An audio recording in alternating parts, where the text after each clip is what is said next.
en este jueves quisiera compartir con ustedes precisamente con esta carta que hemos meditado el martes pasado acerca de los Efesios. Hoy iniciar este tema acerca de la iglesia, porque siempre nos hemos preguntado mucho acerca de cuál es su origen, cómo se fue estructurando, por qué se le llama iglesia, etcétera, ¿no?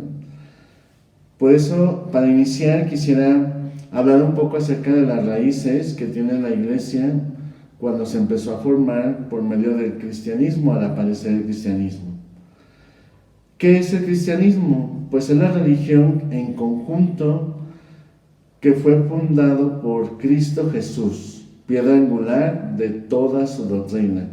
Así lo expresa Pablo en 1 Corintios 3, del 10 al 11, y también en la primera de Pedro 2, del 4, y versículos del 6 al 8. Esta religión heredó del pueblo judío la creencia en un único y verdadero Dios, así lo expresa Éxodo 20, del 2 al 3, y que tiene sus inicios desde la Santa Alianza entre Dios y el patriarca Abraham en Génesis 12, versículos del 1 al 2, convirtiendo al pueblo de Israel en una nación santa y reino de sacerdotes. Éxodo 19, 5, 6, que sigue siendo un pueblo muy amado por parte de Dios. Así lo vemos en Romanos, capítulos del 9 al 11. Sin embargo, cuando se cumplió la plenitud de los tiempos, Dios envió a su Hijo, que nació de una mujer y que nació sometido a la ley de Moisés. Así lo expresa Pablo en Gálatas 4:4. Él es el gran sumo sacerdote, Hebreos 4:14, que establece un nuevo pacto, una nueva alianza, Hebreos 8:6, por su muerte salvadora en la cruz, Efesios 2:16, Colosenses 1:20, dando origen al verdadero pueblo de Dios, Gálatas 6:16. Por consiguiente, ya no solamente se ve que seas judío o griego, esclavo, libre, hombre o mujer, porque todos, unidos a Cristo Jesús, son un solo pueblo, el nuevo pueblo de Dios. Y si somos de Cristo, somos descendientes de Abraham y herederos también de las promesas que Dios le hizo. Así lo expresa Pablo en Gálatas 3, del 28 al 29. La iglesia, pues, que Cristo ha fundado, fue vista, al menos desde los primeros 10 años, como parte de la religión judía y salida de ella. Así lo expresa Hechos 28, 22, pero en realidad era un nuevo camino, Hechos 24, 14, que estaba centrado en Cristo. ¿Por qué se le llamaba el nuevo camino? Porque de hecho Pablo así lo conocía y así se le llamaban a los primeros cristianos, seguidores del camino. Porque el mismo Jesús se definió de la siguiente manera: yo soy el camino, la verdad y la vida. Por eso a los hombres y mujeres que se atrevían a seguirlo se les llamaba seguidores del camino, pero también eran sometidos a persecuciones, eran perseguidos a muerte, arrestados y encarcelados, como lo vemos en el capítulo 22 de Hechos de los Apóstoles.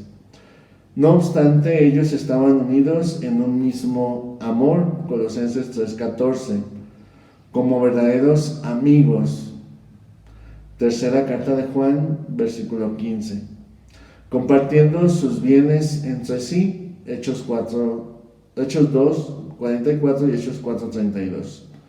Y llevando una vida según las enseñanzas del Sermón del Monte para conseguir el reino de Dios, que conocemos nosotros como las bienaventuranzas. Ya en cuanto al término cristiano con que se identifica a los seguidores del camino o a los discípulos de Cristo, empezó a utilizarse en la provincia romana llamada Antioquía, actual Antakya de Turquía. Hechos 11:26. Este nombre fue aceptado por todos aquellos que soportaban los sufrimientos de su fe en Cristo Jesús, 1 de Pedro 4:16, convirtiéndose así en auténticos soldados de Cristo. 2 de Timoteo 2:3. El cristianismo estuvo conformado en sus primeras labores históricas que poco a poco se fueron extendiendo no solamente a los judíos, no solamente a aquellos que estaban en las regiones que pertenecían al Imperio Romano, sino que poco a poco se fue extendiendo por todo el mundo. De ahí el que después se les llamó católicos por universal, que tienen a Jesús como su cabeza. Colosenses 1:18 y Efesios 5:23. Al fundar su congregación sobre el apóstol Pedro, la roca de la iglesia donde Cristo fundó. Mateo 16, del 16 al 18, Lucas 22:32 y Juan 21, del 15 al 17. La palabra iglesia viene del griego eklesia, que significa asamblea de fieles.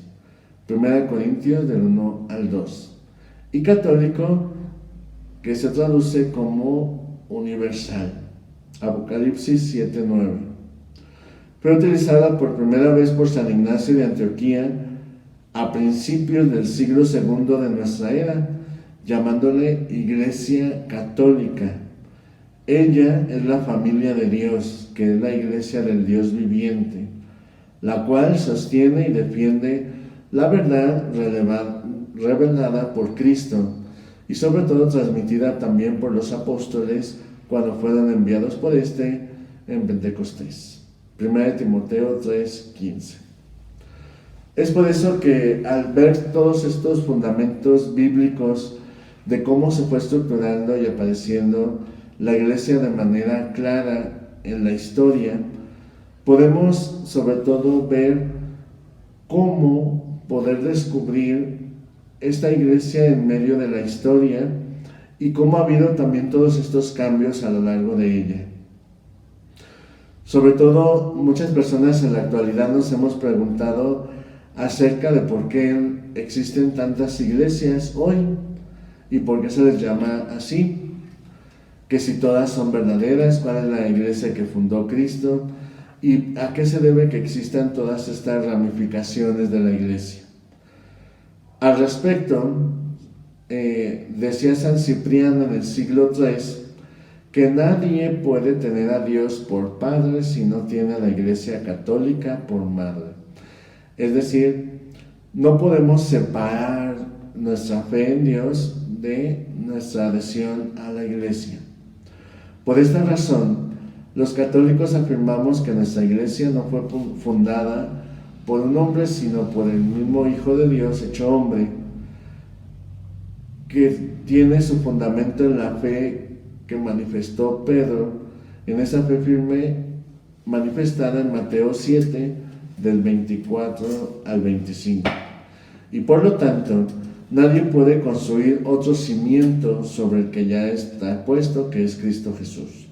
1 Corintios 3, del 9 al 11. La existencia de la Iglesia Católica y su impacto ha sido muy profundo. Hablamos de una institución que ha existido más que ningún imperio en la historia de la civilización. Ha durado 3 veces más que el Imperio Romano y 2 veces más que la dinastía china. En cuanto a la experiencia teológica de la Iglesia, ¿cuáles han sido esas imágenes que han presentado la palabra de Dios acerca de ella? La Iglesia Católica es presentada como cuerpo místico de Cristo en la carta a los Efesios, capítulo 1, versículo 23, sin pecado ni mancha, Efesios 5, 27. También es presentada como la esposa del Cordero en Apocalipsis 21, 9 y 22, 17, a la que el Señor no deja de cuidar y alimentar, Efesios 5, 29, ya que su intención era que hubiera un solo rebaño y un solo pastor, Juan 10, 16.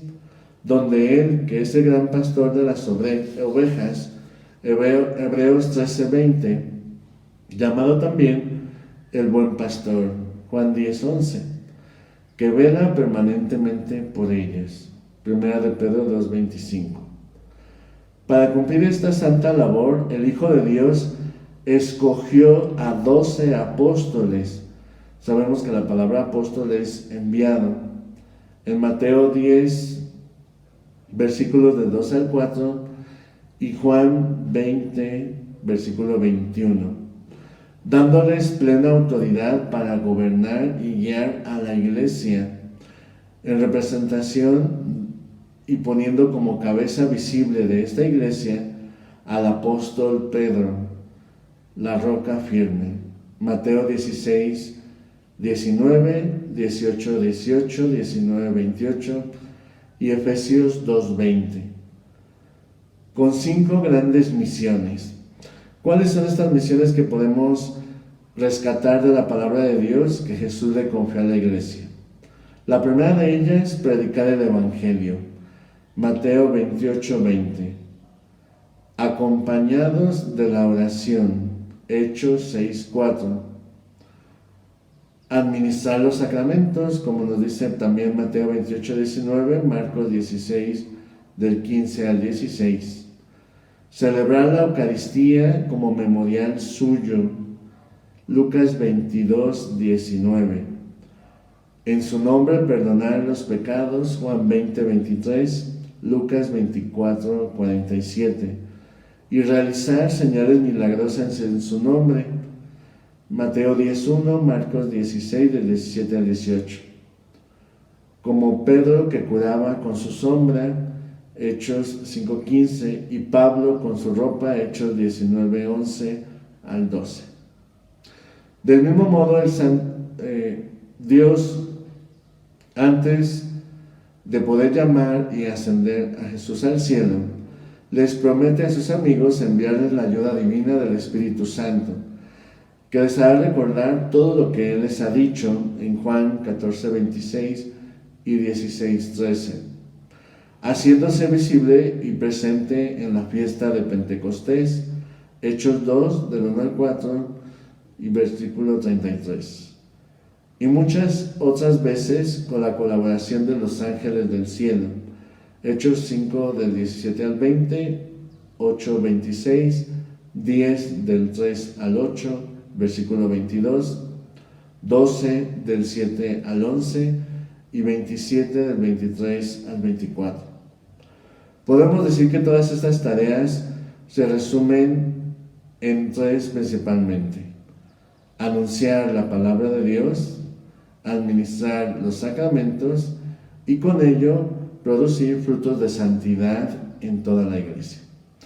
Es por eso que estos 2 elementos que aparecerán a lo largo de toda la historia de la iglesia, que son la palabra, el anuncio, el evangelio y los sacramentos, serán los 2 pilares que la iglesia tendrá para transmitir la gracia y la misma vida de Dios. Como hemos visto, Jesús dejó en la estructura de cómo poder llevar y acompañar a todos aquellos que se abrían a la fe y recibían el bautismo en su nombre, que es lo que nosotros llamamos la jerarquía de la iglesia. Los apóstoles, que fueron elegidos primero por Jesús, llamados discípulos, que durante 3 años, como lo afirman los evangelistas, recibieron la enseñanza de Jesús a través de sus palabras, de sus signos y todo lo que Él realizaba, y fueron aprendiendo de Él. Incluso en Mateo 10 vemos cómo Jesús los envía ya en el periodo de su formación para poder ser sus testigos, dándoles poder para anunciar el Evangelio y para curar toda dolencia y enfermedad y para expulsar demonios. Estos 12 siguieron siendo la estructura básica de lo que es la iglesia. Y también las cabezas que fueron puestas al frente de las distintas comunidades que se iban abriendo al Evangelio. Es por eso que podemos decir que conforme se fue extendiendo la buena nueva en los templos y en las casas, como vemos en Hechos 5:42, nombraron a su vez auxiliares de estos apóstoles, poniéndolos como episcopos, es decir, pastores que estuvieran al frente de estas comunidades y los fueran llevando y guiando, sobre todo para custodiar la doctrina recibida por los apóstoles, que a su vez la recibieron de Cristo Jesús. También vemos en Pablo cómo después de anunciar el Evangelio a los gentiles y después de irles invitando a abrirse al participar de este gran misterio de la iglesia, nombra ancianos, es decir, presbíteros, como guías espirituales de estas comunidades. Y sobre todo también conforme se fue estructurando estos dos elementos de jerarquía, como eran los obispos y los presbíteros o sacerdotes, también vemos que en Hechos 6:4 hay un servicio que se realiza dentro de la iglesia donde ayudaban a los obispos y a los presbíteros, sobre todo en la cuestión de la caridad y de la ayuda a los más pobres. De ahí el que se instituyen a los diáconos.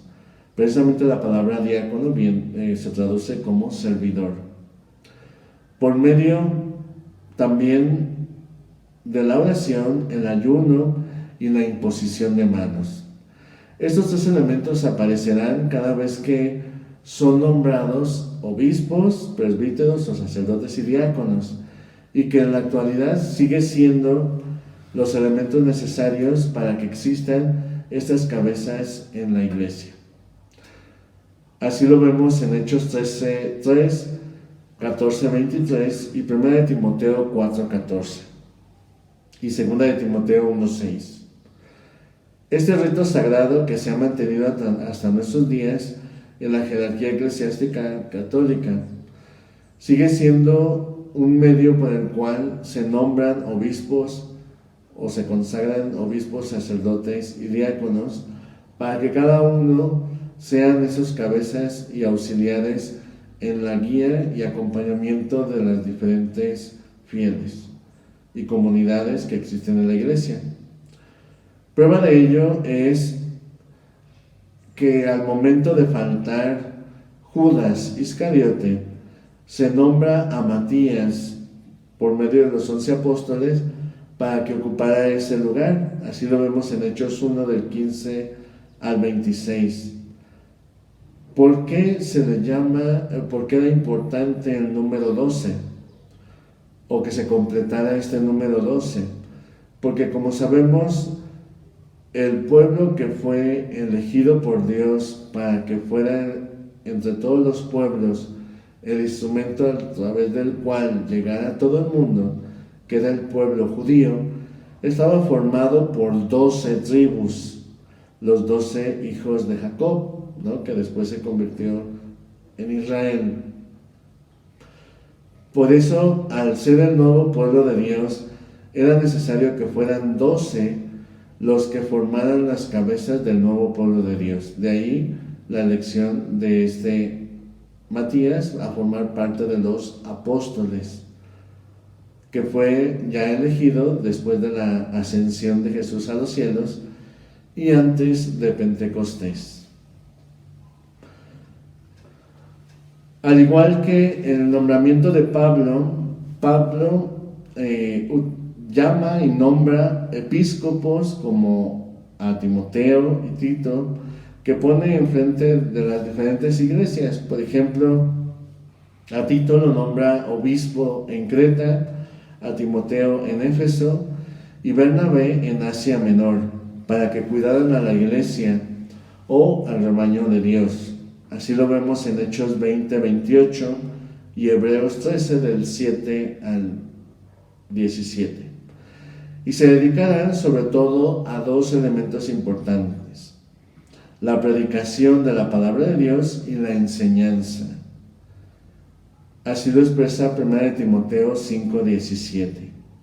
Estos nuevos obispos que se les dio el legado de ordenar presbíteros, sus auxiliares, así como lo expresa Tito en el capítulo 1, versículo 5, y que dieran a conocer la sana doctrina, 1 Corintios 4.1 y 2 de Timoteo 2.2 y Tito 1.9, curaran a los enfermos por medio de la oración y la imposición del óleo santo.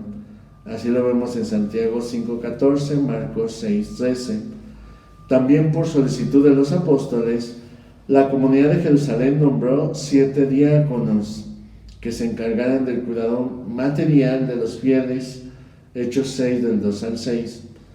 Y uno de ellos fue Esteban, el primer mártir y testigo del cristianismo, Hechos 7 del 59 al 60. Incluso entre los apóstoles, profetas, pastores y maestros, habían también otros que tenían dones y cualidades que recibían por parte del Espíritu Santo para acompañar a la iglesia y guiarla en su camino.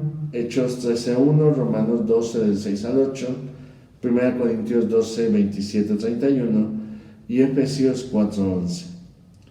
Fue tal el éxito que en poco tiempo las iglesias se afirmaban en la fe y en el número de creyentes aumentaba cada día. De hecho, así lo expresa Hechos 16.5 y 9.31. Teniendo como diferentes dirigentes en cada uno de los lugares, que eran los apóstoles, después sus sucesores y auxiliares, que eran los obispos, los presbíteros y los diáconos. Hechos 15.4, Filipenses 1.1. Todos ellos, con los fieles en general, conformaban las iglesias de Dios. Segunda de las Tesalonicenses 1.4, llamada también como Iglesia de Cristo. Romanos 16.16. El pueblo santo, Hechos 9.13, o pueblo de Dios, Efesios 2.19. Del mismo modo, los apóstoles Pedro y Pablo, en sus cartas pastorales, pusieron de manifiesto cómo debían ser cada uno de estas cabezas que fueron nombrados. En 1 de Pedro 5, del 1 al 4, habla de hacerlo de buena gana y amando a aquellos que fueron puestos en sus manos. 1 de Timoteo 3, del 1 al 7 y 4.17. A los presbíteros y a los diáconos les manda obedecer y guiar a la comunidad, siendo para ellos instrumentos del amor de Dios. Romanos 12, del 9 al 21, Tito 1, 6, 9 y 1 de Timoteo 3, del 8 al 13. Sobre el particular, se conoce una carta de San Ignacio de Antioquía, de los primeros siglos, sobre todo el siglo II, en el que dice que cada comunidad de creyentes contaba con un obispo asistido por varios presbíteros y diáconos. Se conserva además la lista de los obispos católicos de las principales iglesias como Roma, Jerusalén y Antioquía y Alejandría, todas las cuales se remontan hasta los propios apóstoles. Una tarea principal de la iglesia es su misión evangelizadora. La iglesia fue creada para evangelizar. De hecho, en todos los envíos que Jesús hace de los apóstoles y que estos a su vez harán a los obispos, a los presbíteros y a los diáconos, es precisamente la tarea esencial de la vida de Jesús, el anuncio del reino. A medida en que se iba cumpliendo las palabras del apóstol de los gentiles, que señalaba a Cristo como Salvador de la iglesia, que así lo expresa en Efesios 5:23, el diablo, como león rugiente, provocaba a la vez persecuciones a los creyentes en todo el mundo, 1 de Pedro 5:8-9. Y el mismo maestro así lo había profetizado en Juan 15:20. Los primeros cristianos soportaban con mucha paciencia varias penalidades, convirtiéndose en verdaderos testigos de Jesús, para estar con Él en su gloria.